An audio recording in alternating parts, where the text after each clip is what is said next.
নরম ও তুলতুলে chicken momo. Hello guys, আসসালামু আলাইকুম। প্রথমে আমি একটা পাত্রে 2 কাপ পরিমাণ আটা নিয়ে নিব। এরপরে স্বাদ মতো লবণ দিব। তারপর তেল দেব 3 চামচ পরিমাণ তেল দিয়ে আমি আটাকে মাখিয়ে নিব। আটাটা যখন একটু ঝুরঝুরে হবে তখন আমি নর্মাল যে পানিটা আছে ওই পানিটা দিয়ে আমি একটা রুটি বেলার মতো যে একটা কাই বানাই না, ওই আটার কাইটা বানিয়ে নিব। একদম যাতে সুন্দর একটা রুটি বানানো যায় ওরকমভাবে। এটাকে এবার 10 মিনিটের জন্য রেস্টে রেখে দিয়ে আমি ওই অন্যদিকে যে মাংসটা আমি মোমোর ভিতর দিব ওটাকে আমি ধুয়ে কেটে ছোটো ছোটো একদম কিমার মতো করে ওইভাবে দিয়ে নিয়েছিলাম।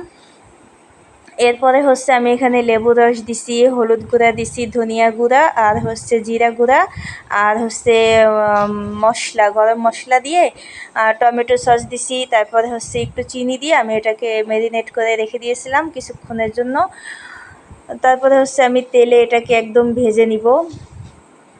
এটাকে সুন্দর মতো তেল বের হয়ে আসবে, ভাজা হয়ে গেলে একটা কালার আসবে, স্মেল বের হবে একটা সুন্দর। যখন এটা ভাজা হয়ে যাবে তখন এটাকে আমি পেঁয়াজ দিয়ে আবার মাখায় নিব। যেহেতু আমি কাঁচামরিচ দিব না, কারণ এর আগে আমি মরিচ গুঁড়া দিয়েছিলাম, বাচ্চারা খাবে তো তাই অত ঝাল দিলাম না। এরপরে আমি ছোটো ছোটো রুটি বানিয়ে তারপরে আমি মোমোর শেপটা দিয়ে নিব। দেখেন সুন্দর হাতের মাঝে ছোট ছোট করে শাড়ির যেভাবে কুচি দেয় ওইভাবে ভাঁজ দিয়ে নিলেই ব্যাস হয়ে যাবে রেডি মোমো।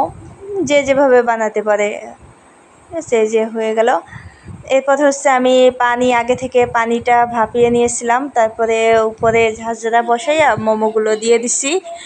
এরপরে দেখেন এটা খাওয়ার জন্য রেডি। সাথে ছিল টমেটো সস দিয়ে। মোমোর আর একটা ভিডিও আছে, ওটাই অন্য একটা সস দিয়ে বানানো আছে, চাইলে দেখে নিতে পারেন। দেখা হবে পরের ভিডিও।